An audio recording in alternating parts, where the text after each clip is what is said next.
मेरे प्रिय दर्शकों, सभी को सादर नमस्कार। आप सुन रहे हैं अमर कथा श्री हरि माया चरित। ये एक महाकाव्य है और मेरे YouTube चैनल का नाम भी अमर कथा श्री हरि माया चरित है। आप अपने मित्रों से, अपने सगे संबंधियों से इस कथा के लिए कह सकते हैं कि एक नई कथा आई है समाज के बीच में, रामचरितमानस जैसी पढ़ने में है, और आप उसका पठन पाठन के लिए आप उनसे कह सकते हैं। ये हमारा निवेदन है कि आप उनको बताएं। आइए कथा का प्रारंभ करते हैं। एपिसोड जो चल रहे हैं उनमें ये आगे की कथा है और इस तरह ये अनवरत चलती रहेगी।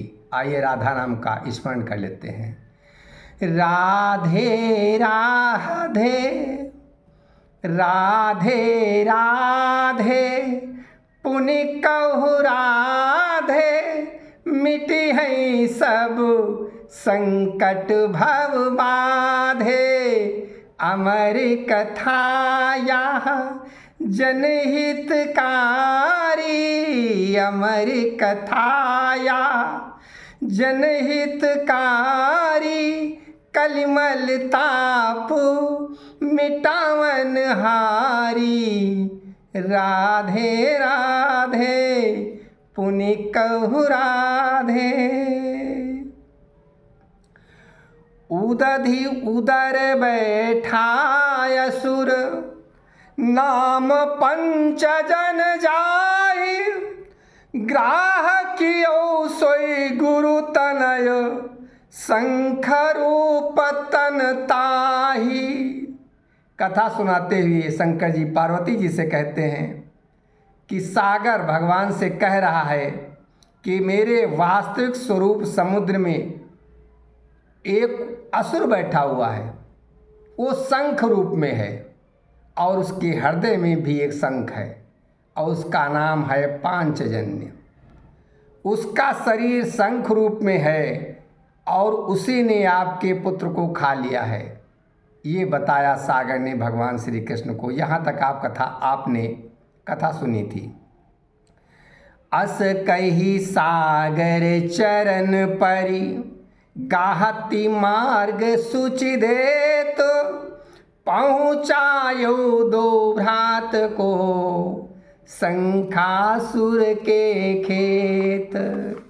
पहुँचायो दो भ्रात को, शंखासुर के खेत। ये कहते हुए उसने मार्ग दे दिया और भगवान सुर को, जो शंखासुर का क्षेत्र था, वहाँ पे पहुँचा दिया दोनों भाइयों को। देखत दुई बालक सुकुमारा, शंखासुर मन कियो बिचारा। मनुज खाई बहु समय बिसारा, मनुज खाई बहु समय बिसारा।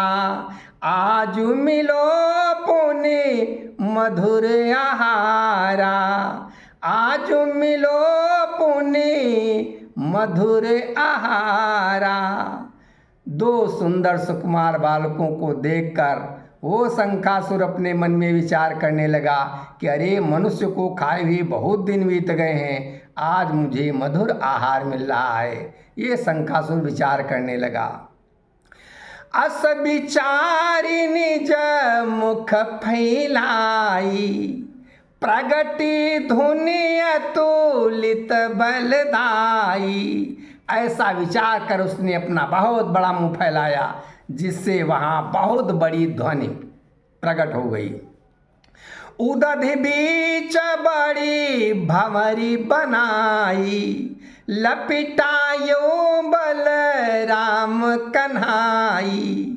उस समुद्र के बीच में उसका इतना बड़ा शोर हुआ, इतना बड़ा उसने अंदर से स्वर उत्पन्न किया कि समुद्र में भंवर बन गई और उस भंवर के बीच में उसने बलराम और कृष्ण को लपेट लिया। कृष्ण असुर मुख माहि समाने, स्वर प्रगटो जहाँ ते तहाँ जाने। कृष्ण भगवान कृष्ण उस असुर के मुंह में ही प्रवेश कर गए और ये स्वर जहाँ से उत्पन्न हुआ था भगवान उस जगह को जान गए उसके शरीर के अंदर ही, क्योंकि वो शंखासुर के अंदर एक ऐसा प्राण है जो शंख रूप में है, हृदय उसका।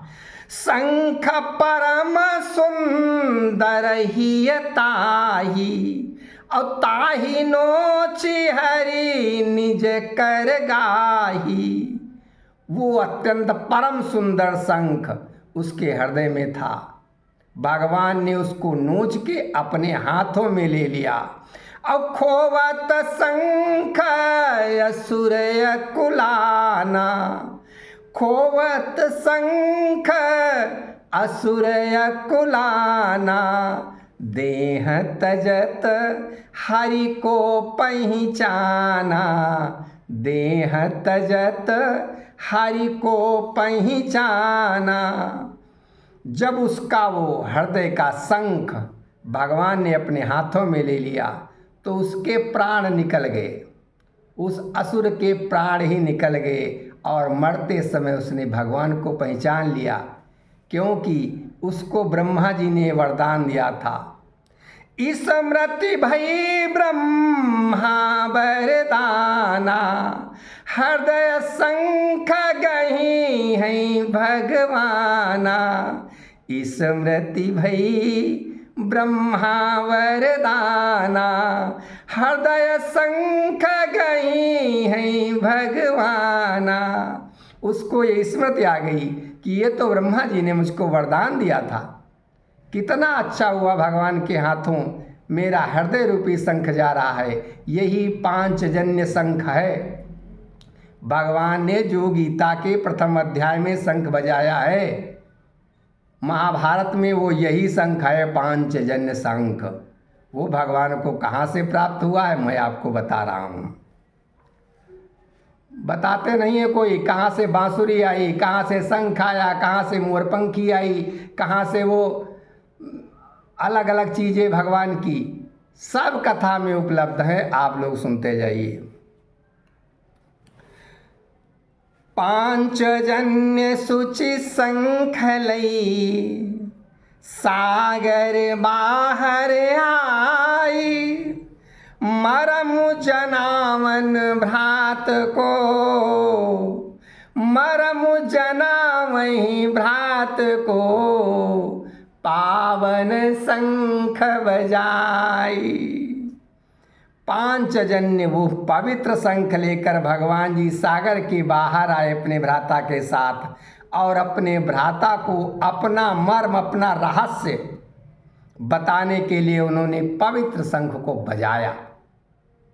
आज भगवान ने पांचजन्य शंख को पहली बार बजाया है। हरि शंख धुनि प्रेषित कियो, हरि शंख धुनि प्रेषित कियो। संकेत दियो खगेश को, अब खगपति चले स्वर साधिके। खगपति चले स्वर साधिके। पावन परम आदेश को, खगपति चले स्वर साधिके। पावत परम आदेश को, खगपति चले स्वर साधिके। भगवान ने जब अपना शंख धुनि प्रेषित किया तो क्यों कह रहे, क्या रहस्य है उसमें? वो अपने भाई बलराम को अपना आज रहस्य दिखा रहे हैं, क्योंकि ये शंख बज रहा है और खगपति गरुण जी को उन्होंने बुलाया है। आज स्वर सुनते ही, भगवान के द्वारा बजाए हुए शंख को सुनते ही गरुण जी आ गए, क्योंकि ये भगवान का परम आदेश है। शंकर जी पार्वती जी से कहते हैं, गिरिजा सुनऊं हरि प्रथम ही, निज गरुण ते सब विधि कहे। गिरजा सुनहु हरि प्रथम ही, निज गरुण ते सब विधि कहे, जेहि रीति यही अवतार में, जेहि रीति यही अवतार में, सब कर्म निज माया गहे, गिरजा सुनहु हरि प्रथम ही। शंकर जी कहते हैं, हे पार्वती, भगवान ने गरुण से ये पहले ही बता रखा है सब। वो इस अवतार में जो भी जिस रीति से अपने माया कर्म करेंगे, वो गरुण जी को उन्होंने बता रखा है। क्यों बता रखा है?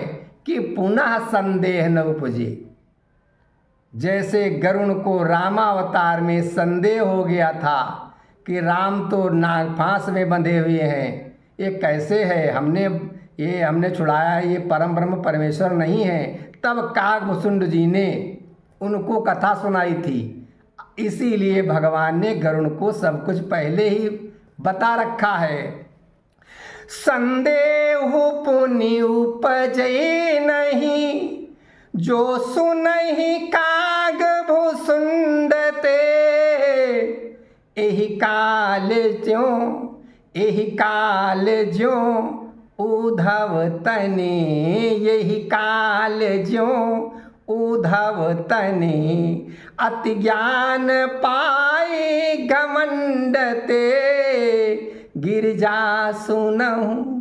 शंकर जी कहते हैं, हे पार्वती जी सुनो, इसलिए कि पुनः उनको संदेह न उपजे, जो उनको काकभुसुंड जी से कथा सुननी पड़े। और उसी प्रकार आज उद्धव भी हैं, जो अपने ज्ञान के घमंड में भगवान को नहीं पहचान रहे हैं, कह रहे निरंकार प्रभु परमेश्वर ही सब कुछ है, साकार नहीं होता है। गिरजा सुनहु यही ज्ञान की, भी अहंकार गति बने, गिरजा सुनहु अति ज्ञान की भी अहंकार गति बने, ब्रजभूमि पर एहि काल अब, ब्रजभूमि पर एहि काल अब, निज ज्ञान मद उद्धव सने, एहि काल इस समय उद्धव ब्रज में पहुंच गए हैं। भगवान यहाँ शंख बजा रहे हैं, समुद्र में शंखासुर को मारकर, पांचजन्य शंख को पाकर आज खगेश को बुला रहे हैं, क्योंकि समय बीत रहा है। उद्धव ने कहा था अगले ही मास मेरा ब्रजपुल गोकुल प्रस्थान हो जाएगा, तब तक तुम संदीपन के यहाँ से इच्छा लेकर आओ और मैं वहाँ से होकर आता हूँ। वो ब्रजभूमि को गए हुए हैं। शंकर जी पार्वती जी से कह रहे हैं, अभी आप आगे उद्धव जी के प्रसंग को सुनेंगे। अभी तो भगवान की यहाँ चर्चा चल रही, भगवान को वापस आना है। शंकर जी पार्वती जी से कहते हैं, हरि चक्र माया जाल में, हरि चक्र माया जाल में, जन करहि केवल बत कही, और जो सुनहि एहि संसार में, जो सुनहि यही संसार में, मानई वही सुंदर सही। भगवान के इस चक्र माया जाल में, समय रूप के चक्र में, भगवान की समय रूप चक्र में लोग केवल बतकही करते रहते हैं, भगवान की माया को नहीं जान पाते। इस संसार में जो कुछ सुनते हैं और एक से सुना कि वो हाँ बहुत अच्छा है, वो भी पीछे भाग खड़े हुए, वो भी पीछे भाग खड़े हुए, इस तरीके से कुछ भी अचरज पा जाते हैं तो व्यक्ति सब भागे भागे घूम रहे हैं। भागने से ज्ञान नहीं मिल जाता है और जो सुनते हैं उसी को सत्य मान लेते हैं। यही कमी है समाज की। नहीं जानते प्रतिकाल में, प्रति सोच में भगवान है, नहीं जानते प्रति काल में। चाहे वर्तमान काल हो, चाहे बीता हुआ भूतकाल हो, और चाहे आने वाला भविष्य काल हो, सब भगवान, ये ज्ञान व्यक्ति को होना चाहिए। क्योंकि वो समय रूप में भी हैं, वो सब कुछ हैं। जितना दृष्टित होता है, जितना नहीं दिखता है, वो भगवान वही वास्तविक भगवान जो दिखता है और जो नहीं दिखता है, सब भगवान वही वास्तविक कृष्ण का स्वरूप है, जो उन्होंने गीता में अर्जुन को दिखाया है। अभी आप गीता भी सुनेंगे आगे। नहीं जानते प्रति काल में, प्रति सोच में भगवान है, अजहि विधि बनई सुंदर चरित, जेहि विधि बनई सुंदर चरित, सोई कथन स्वयं प्रमाण है, जेहि विधि बनई सुंदर चरित। शंकर जी पार्वती जी से कहते हैं, भगवान का जिस प्रकार से भी उनका सुंदर चरित्र बन जाए, यही उनके होने का प्रमाण है। क्योंकि वो वही लिखा रहे हैं जो संसार में अच्छा चरित्र बन सके, वो भगवान ही कराते हैं। तुलसीदास की रचना भगवान के ही द्वारा हुई, और ये जो रचना है ये भी भगवान के द्वारा हुई। व्यक्ति को अहंकार नहीं होना चाहिए, क्योंकि वो केवल निमित्त मात्र है, उसको ऊपर से संदेशा मिलता है, ऐसा लिखो ऐसा लिखो। शंकर जी पार्वती जी से कहते हैं, सुनहु मानिज गरुण पर भ्रात सहित भगवान, चले आजु यमलोक को अखोजन सत्य प्रमाण। अभी भगवान को संदीपन गुरु का वो पुत्र चाहिए, इसलिए अब बलराम जी के साथ अपने गरुण पर सवार होकर आज भगवान पहली बार गरुण को बुलाकर आज गरुण पे बैठे हैं अपने भ्राता के साथ, बलराम जी के साथ। इससे पहले गरुण की कथा नहीं है, न गरुण आया है। आज भगवान बैठकर यमलोक को चल दिए गरुण पे बैठ के। भाइयों, मैं आप लोगों को जो कथा सुना रहा हूँ उसमें आप लोगों को कभी कभी ये आश्चर्य होता होगा कि ये सब कहाँ से लाए, क्यों कोई पंडित तो बताता नहीं है। और ये सब है, जब हम गहन खोज में जाएंगे तो ऐसा सब लिखा जा चुका है, ये आप जानो। भगवान की कृपा से हमें वो सब प्राप्त हुआ और हमने अपनी कविता में पिरोया, जो आप लोगों को मैं दे रहा हूँ समाज के लिए। ये भगवान का सुंदर चरित्र है। गरुण वेग भरी चला उड़ाई, गरुण वेग भरी चला उड़ाई, क्षण भरी मही यमपुर नियराई, क्षण भरी मही यमपुर नियराई। गरुण देखी यमदूत बताए, और श्री यमराज द्वार पर आए। एक क्षण में गरुण यमराज के यहाँ पहुँच गया, और गरुण को देखकर यमदूतों ने बता दिया कि भगवान आए हैं। क्यों, गरुण पर सवार होकर भगवान ही तो चलते हैं। यमराज जी हाथ जोड़कर द्वार पर आ गए। चरण बंदे हरि के विधि नाना, बोले यम के ही कारण आना। हे जग सचराचर रखवारे, हे जग सचराचर रखवारे। नहीं प्रवेश नर तन यही द्वारे, नहीं प्रवेश नर तन यही द्वारे। यमराज उनकी चरण वंदना करके नाना प्रकार से कहने लगे, हे प्रभु, किस कारण से आना हुआ है? तो भगवान तो बोले अंदर चलो। तो उन्होंने कहा हे विधाता, ये सब आपका ही बनाया हुआ नियम है। व्यक्ति शरीर रूप से तो इसके अंदर मेरे दरवाजे पे प्रवेश ही नहीं कर सकता, लेकिन जो आदेश करहु भगवाना, तेहि सेवाहित मम कल्याणा। निज कर्तव्य निभामहु स्वामी, निज कर्तव्य निभावो स्वामी। नियम मोर मायानुगामी, निज कर्तव्य निभावो स्वामी।